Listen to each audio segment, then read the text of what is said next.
Prezados, vocês perceberam que no vídeo anterior eu quase que fiz uma promessa de que não voltaria mais a fazer vídeos, ou pelo menos nesse assunto. E talvez a gente transformasse o canal num canal de frivolidades, amenidades, coisas completamente superficiais e que não dessem a raiz dos problemas, ok? E aquele vídeo realmente pôs um fim em tudo isso, que, como nós dissemos, é impossível explicar qualquer coisa. Impossível. E em conversa com alguém de quem nós gostamos muito, que faz parte do nosso grupo de Zap, uma amiga de longa data e muito inteligente, muito astuciosa e culta, alguma coisa de intuição apareceu para a gente criar coragem de seguir em frente neste rumo. Porque acreditamos que essa continuação poderá, como ela mesmo diz, iluminar alguém. Porque quando nós falamos, apesar de eu achar que nós estamos na época de ficarmos calados, porque a Bíblia fala que existe a época de falar e a época de calar. Eu acho que nós estamos na época de ficar calados. Eu acho que é isso. Mas podemos ter aquela lembrança de que, como a Bíblia diz que a palavra de Deus não volta vazia, ela não volta vazia, então é possível que alguma sementinha lá longe, que assista nosso vídeo por aí, venha a se despertar, e isso é um grande bem, um grande milagre e uma grande bênção para Deus, né?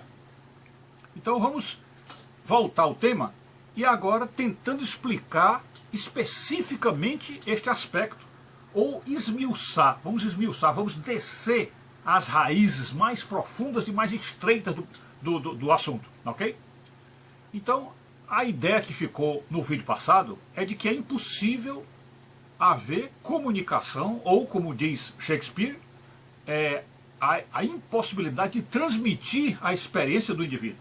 De um indivíduo transmitir a experiência para outro. Isto já seria suficiente para que todos nós nos calássemos. Já seria suficiente. Porque assim como para mim é impossível transmitir a minha experiência pessoal, no seu conjunto completo, dentro da minha ontologia, é impossível passar isso para alguém, também ninguém poderá passar a sua experiência para mim de modo que eu a entenda e que eu consiga visualizar aquilo ali, tá certo? Então, aquilo que foi dito no outro vídeo pode se colocar deste modo, é uma situação recíproca. Isto é, a dificuldade não é só de um grande pregador, de um mau pregador, é de todos contra todos. Ou seja, o indivíduo não tem condição de se comunicar com outro indivíduo, ok? E isso tem origem, não podemos fugir disso, isso tem origem lá no pecado de Adão e Eva.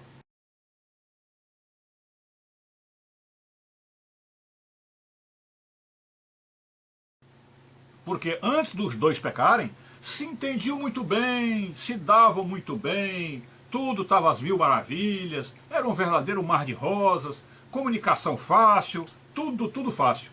Quando veio a serpente, que começou a mudar a cabeça de Eva, e a fazer aquilo que a gente chama de lavagem cerebral.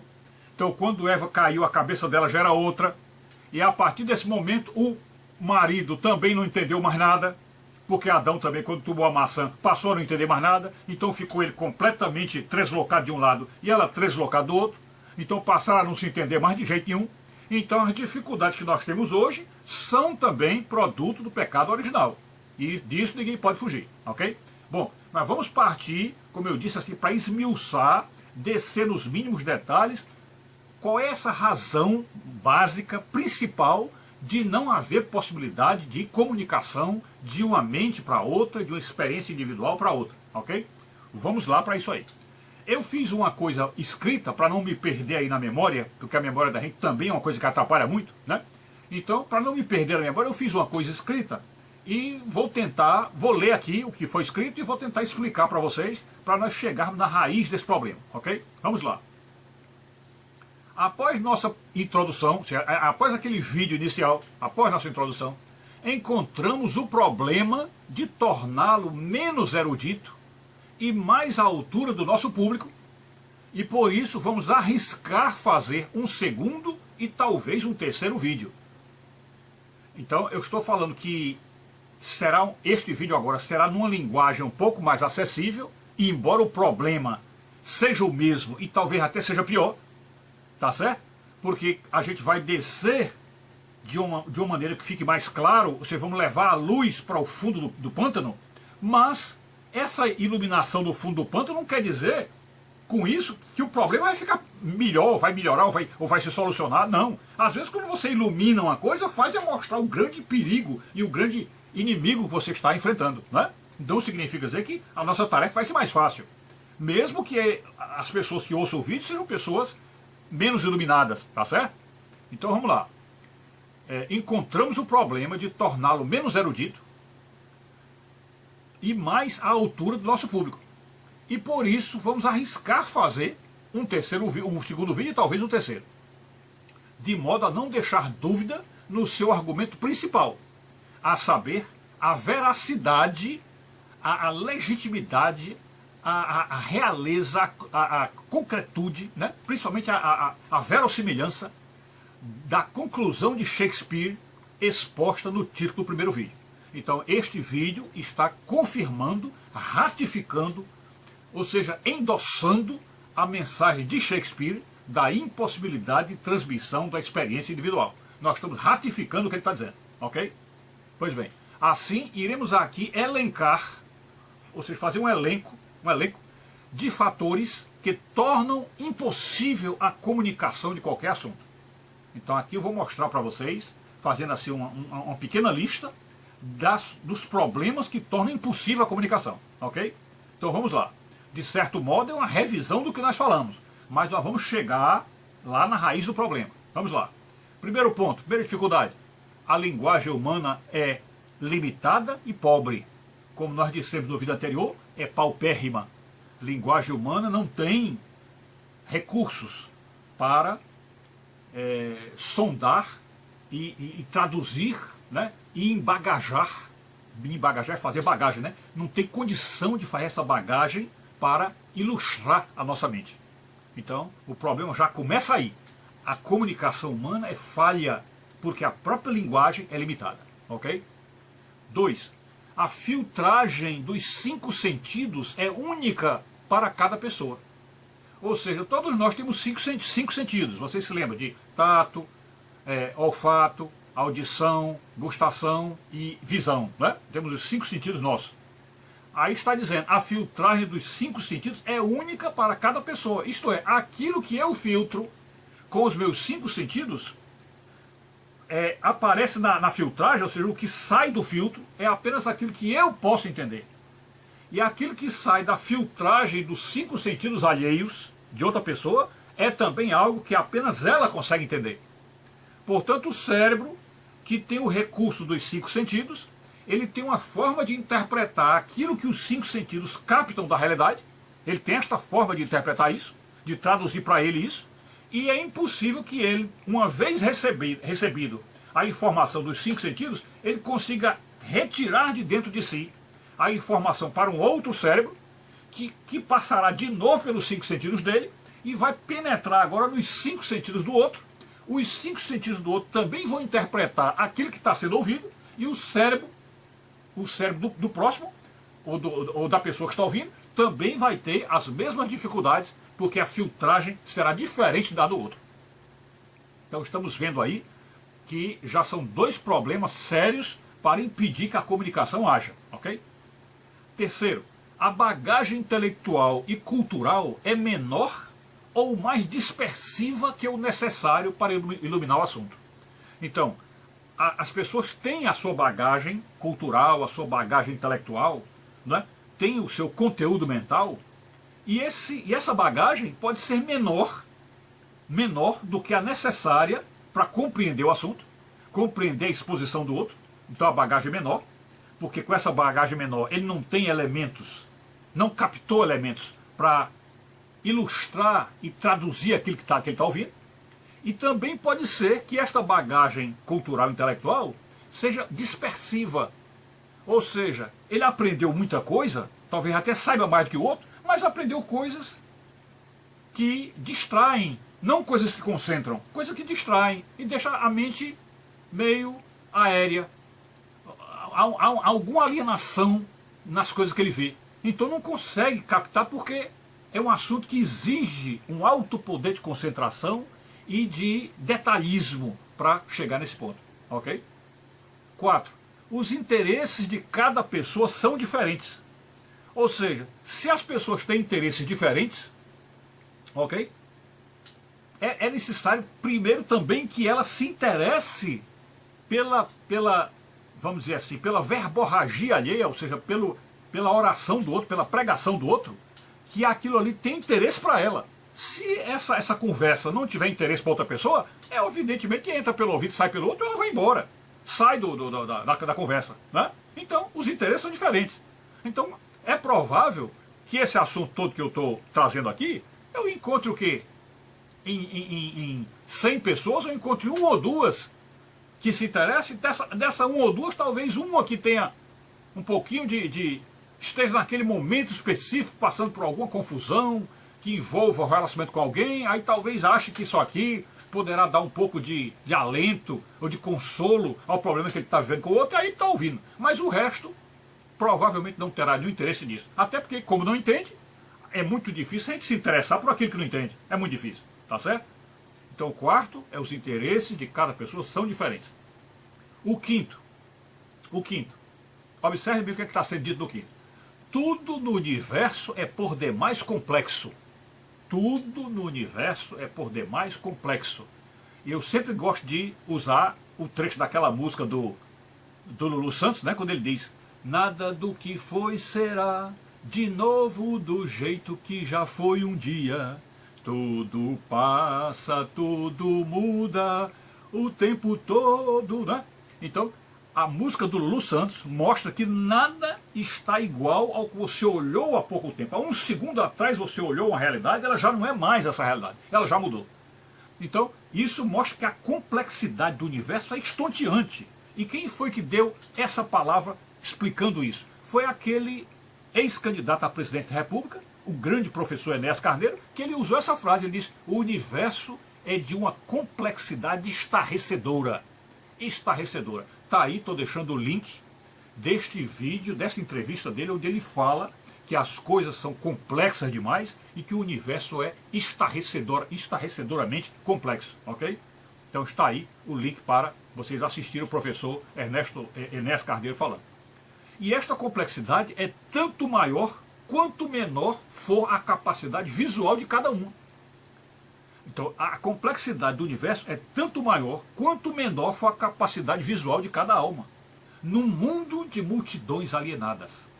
Então, nós estamos num mundo de multidões alienadas, né? Pessoas aéreas, completamente aéreas, no mundo da lua, não estão com os pés na terra, pensam apenas no seu umbigo, no que vão almoçar, no que vão comer, na diversão, no pão e circo, estão nesse tipo de vida, né? Então, quanto mais a pessoa for alienada, muito mais difícil será fazer essa pessoa captar a complexidade da realidade.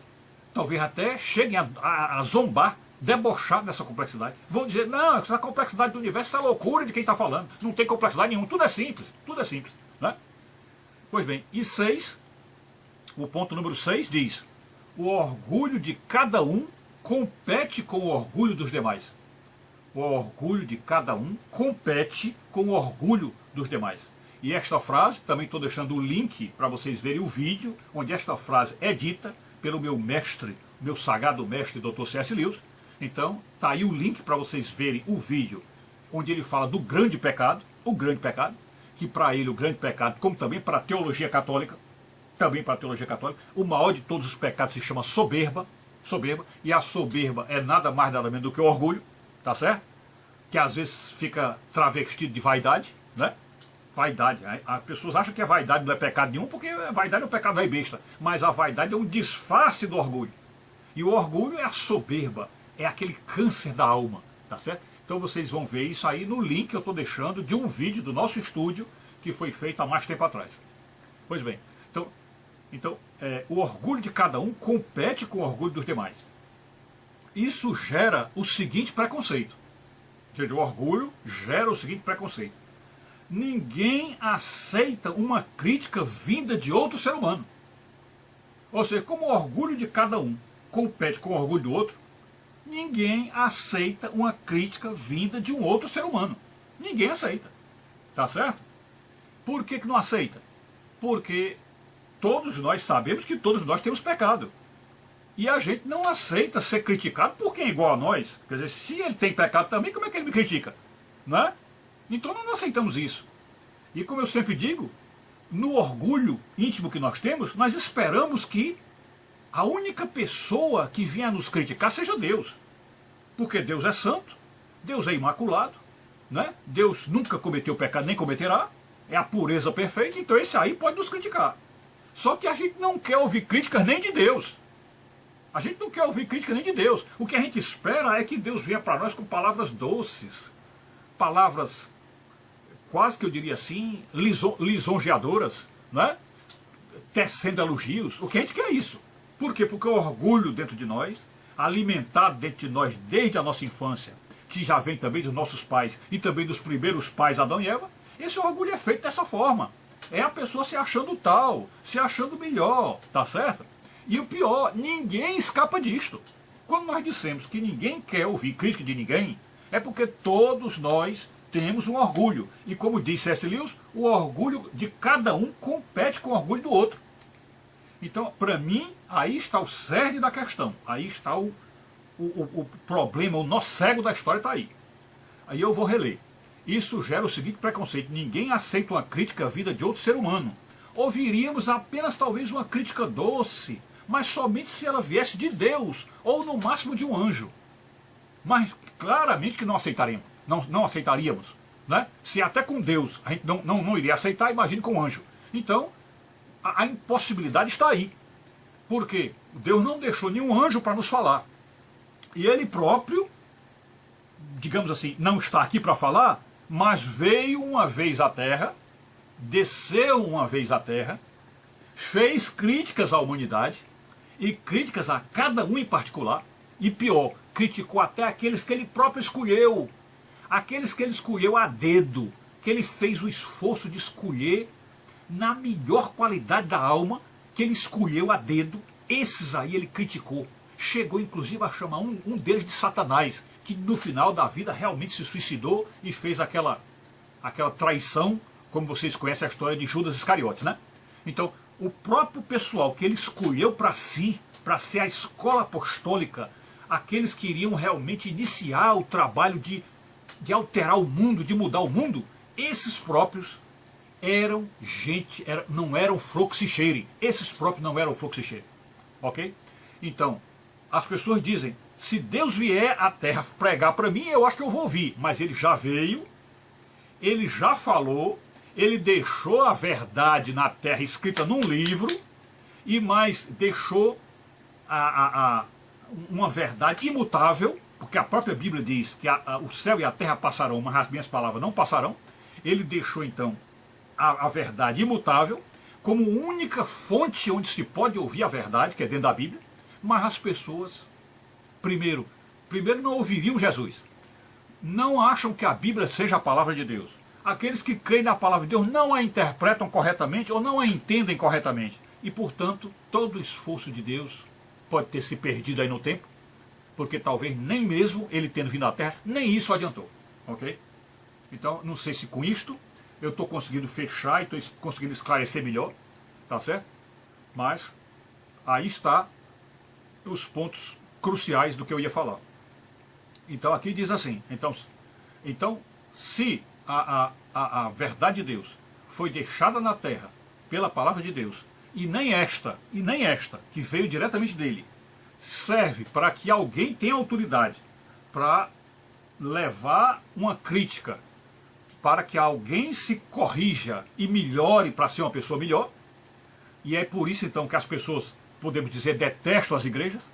E aí você vai perguntar, mas as igrejas não estão cheias? Mas as igrejas que estão cheias são igrejas que abandonaram a doutrina do pecado há tempos. Não estão falando mais sobre o pecado.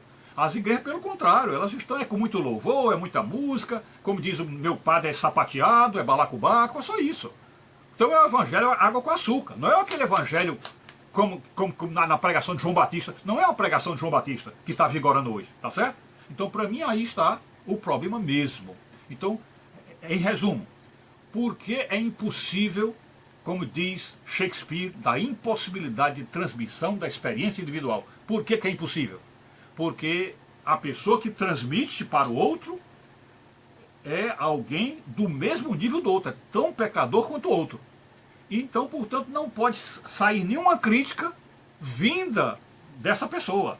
E a pessoa que fez a crítica também não quer ser criticado. Então aí é um bloqueio completo, um bloqueio definitivo. Portanto, o carro não anda, certo? É como se diz, colocar o carro na frente dos bois, portanto o carro não anda. E aí está o nó cego da questão. Então aí se explica por que a Bíblia diz que nós, seres humanos, estamos perdidos. Qual é o sinal de perdição que nós temos? É o sinal de que nós não temos ouvidos para a verdade, não damos ouvidos para a verdade, nem que ela venha de Deus. Nem que ela venha de Deus. Não é a verdade vinda de um pobre pecador, como eu, ou como tantos outros pregadores da humanidade, não. Nós não aceitamos a verdade nem vinda de Deus. Então por isso é que estamos numa situação de perdição. E aí está a dificuldade traduzida da expressão do Shakespeare, ok? Se eu tiver esquecido mais alguma coisa, eu voltarei para um terceiro vídeo. Fiquem com Deus. Pessoal, vejam essa cena aí de Jesus sentado na grama, conversando com os apóstolos, alguns discípulos talvez, e provavelmente isso aí deve ter sido alguma ocasião após um almoço, né? Eles devem ter almoçado, e aí depois do almoço, para alguns que gostariam de estar descansando, outros que estavam mais atentos a ele, né, ficaram lá para conversar, né? Ou talvez um fim de tarde, depois de um café da tarde. Pois bem, o que é que essa cena deixa claro para nós? Observem que Jesus no meio deles é praticamente igual a nós, né? É praticamente igual a nós, é um homem como a gente. É praticamente igual a nós. Então, o que é que acontece numa relação quando é direta homem para homem, mulher para mulher, de ser humano para ser humano? O que é? É que todos se acham iguais. Todos se acham iguais. Né? É ser humano para ser humano, é carne para carne. Então, se isso ocorreu com Jesus, ou seja, se eles chegaram a achar que Jesus era igual a eles, né? Com muito esforço, Jesus conseguiu convencê-los de que era Deus. Aliás, só convenceu depois da ressurreição, né? Depois da ressurreição. E mesmo depois da ressurreição, ainda teve gente que duvidou. Vocês se lembram da história de São Tomé? Que está mostrando aí no quadro seguinte? Né? São Tomé só acreditou depois que botou o dedo nas feridas, não é? Então, quer dizer, as pessoas não acreditam. Então, como é que você vai receber uma crítica de alguém que é igual a você, se nem de Deus você aceitou, não é? Então, aí está o problema. As pessoas não acreditam que haja alguma, como é que se diz, razão e também alguma missão especial de alguém para tentar levar uma verdade ao outro. As pessoas acham que não a ninguém cabe isto, ou seja, que ninguém deve se meter na vida alheia, que ninguém deve falar contra os pecados alheios. As pessoas simplesmente se fecham em si, né? E não aceitam de maneira nenhuma. Se não aceitam nem vindo de Deus, imagine um de nós, né? Então, para mim, aí está o problema. Isto aí é a conclusão daquele vídeo que nós falamos sobre a impossibilidade de transmissão da experiência individual, ok? Então é isso aí.